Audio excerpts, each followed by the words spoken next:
Welcome to Mind and Movement, getting smart about how you move. I'm Hazel. Thank you very much for joining me for Coffee and Move 16. We're in day 10 or day 11 or something like that of our retreat here in New Zealand. And today I'd like to show you some ways that you can get more movement into your hips through sitting. So this is movements for your Netflix party. I've been hearing lots of stories about what people are watching on Netflix and other sources of television, and it sounds like there are some really good shows out there and some ridiculous ones as well. So today I'm drinking some cream coffee, decaf. It's delicious. I think all coffee is delicious. So I'm actually in one of the positions already that you can sit in to watch TV. It's like doing a yoga class without doing a yoga class because you're just watching TV.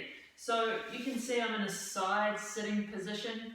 You want to check out what my other foot's doing, it's doing that. Lots of people in this position, because having your foot in the neutral position there will make it more of a load through the knee. So lots of people will rotate the foot like that. That throws a bit of a rotation into the shank. So if you can have your feet kind of at 90 degrees, you'll feel more load in your hip. And again, you can use bolsters to lift yourself up if the load is too much. So I've got a bolster, just a cushion. I can chuck it under my butt, lift myself up. It makes it easier for me to get my pelvis in a neutral position, which means my body gets the load it needs and I'm not in some weird position getting the load.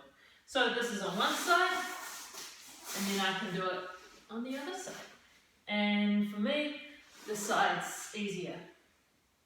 It's really important to notice what's different between each side of your body, and you can start to ask yourself the question, why? What do I do all the time that means that this hip is less mobile than the other one? Maybe you always sit with one leg crossed over the other one. Maybe you want to start crossing the other leg over the other one. And on that note, you can turn all of these sitting positions into really quite intense workouts by turning them into get-ups.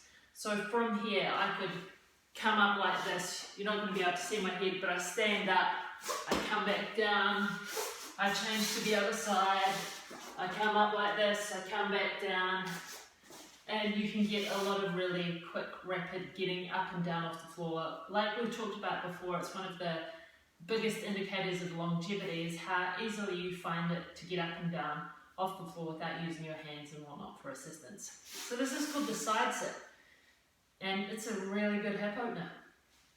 You can talk with your friends and do the side sit, or like I said, watch TV. So the next one is another kind of side sit, but this time I'm sitting directly on top of my feet. So from the side, it looks like this. For lots of people, this is too much load through the ankles, so what you can do is use a bolster to lift yourself up a little bit like this. So I'm putting it in between my legs, my femur and my tib fib, and that will reduce the load a little bit. And again, this is a really good one for helping with dorsiflexion and whatnot. And again, you can turn this into a get-up just by standing up. You can watch lots of Netflix and turn it into a really good workout by getting up and getting everyone a cup of tea, by getting up and going to the toilet, by then getting up and going and getting everybody a drink of water, so therefore they need to go to the toilet again. Then remember you've got to wash your hands for a really long time, so you can get a lot of movement this way. So I'm not going to put that bolster in here, but what I then like to do is just sit to one side. So I'm now getting my left butt cheek on the ground. My right butt cheek is still up on it's on my left ankle right now. But I can feel a bit of a stretch through here. And if I wanted to make that more of a stretch, I could reach my arm up and reach over. Feel a really, I love the stretch, gets into QL. But again, I don't need to do that to get some stretch. It's just more intense when I add the arm into it. So again, on the other side, and I don't feel as much of a stretch on this side actually, which is interesting. And it makes sense because I have a weeny shift of my ribcage that way to the left relative to my pelvis, so it makes sense that this side is feeling tighter and shorter. I used to have a really big shift. Hey, I just saw a kiriru flying out in the trees. Kiriru is a native New Zealand wood pigeon. They're beautiful, beautiful colours. And there's one just out in the garden. Woohoo! There's lots of kiriru around at the moment. Is anybody else finding that in Christchurch that there are heaps of birds around? Because there is no noise from the traffic, because there isn't any traffic, there are heaps of birds around. There are so many bellbirds. And they're all kind of coming back into town because it's nice and quiet. In Christchurch also there's been a 90% reduction in air pollution, which is just awesome. Walk everybody. Stop using your cars. Well, you're not using your cars at the moment, but when we get back into whatever life is like after this, I'm going to sell my car. I haven't used it for months anyway. It's sitting in the driveway. It needs a warrant. Can't take it for a warrant at the moment. Okay, so this is side bend. Oh, no, it's just a side shift sit really. So this is a couple of positions you can get into while you're watching Netflix. The next one you can get into is this one. This is called the V-sit. I love the V-sit. I love the V-sit because it's actually because of the length of my legs. So I have tight hamstrings which limits my hip flexion, but I have really long calf muscles, which is kind of weird because most people normally have like tight calves and a tight hamstrings and adductors. But here, let me share with you why. So I've worked this out. So if you don't know me, I'm 6'2", I'm 1.90 m, so I'm really tall. And my legs are actually pretty long. My torso is really long too. But that means when you have long legs and you sit in chairs,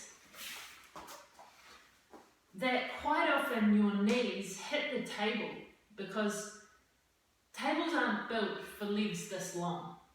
So this is a standard kind of size height chair, and you can see just how high my legs are. Most people's knees might be kind of down here. So what I've done over many years to counteract that is I've done this to bring my knees down. I've pulled my feet back towards me. Now can you see that that means that I'm stretching my soleus, which is one of my deep calf muscles. Because I'm taking my knee forward, here I'm putting this tissue on stretch.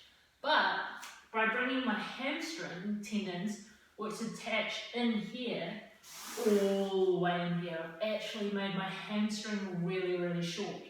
So the design of chairs and the fact that I am taller than the average has left me with an adaptation to adapting to the height of chairs and the fact that my knees hit the table, to having really great dorsiflexion but really tight hamstrings.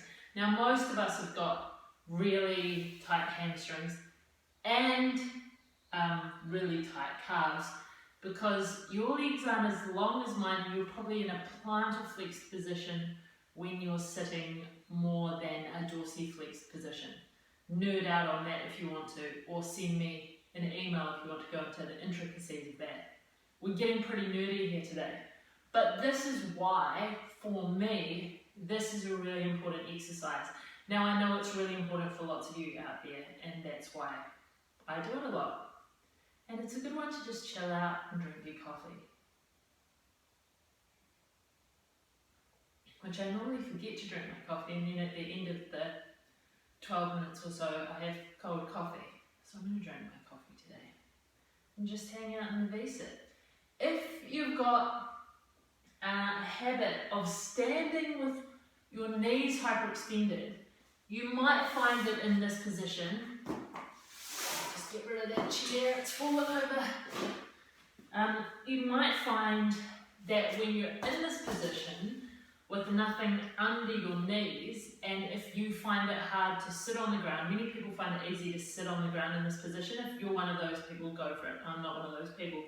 But my knees don't hyperextend, so I'm fine like this. But if you were somebody whose knees, you felt they were going too far that way, you can bolster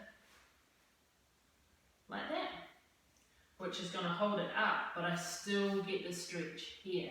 So we can use bolsters to put ourselves and our bodies in position that means that every part of us is getting a nice kind of neutral load, which is the loads that we need.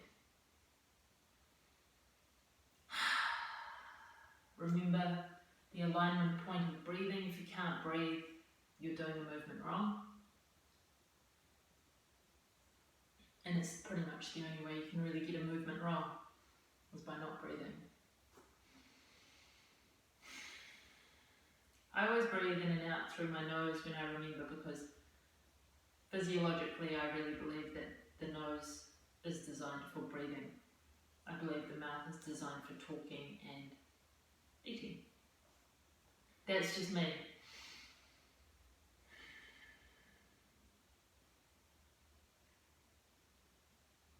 So that's the basic. That's some sitting you can do for your Netflix party. You don't need to sit on the couch making all of your already biomechanical dysfunctions even worse. So if I was to spend the rest of the retreat in a seated position watching Netflix on a couch, I would have even tighter hamstrings. I'm choosing to spend as much as the retreat as I can out walking, creating movement content, moving, getting some lymph flow through my groin, all of that really great stuff. And I hope you are too. Thank you so much for joining me once again. Super fun, as always. I will see you tomorrow. I need to learn how to do peace with my toes. Coming soon.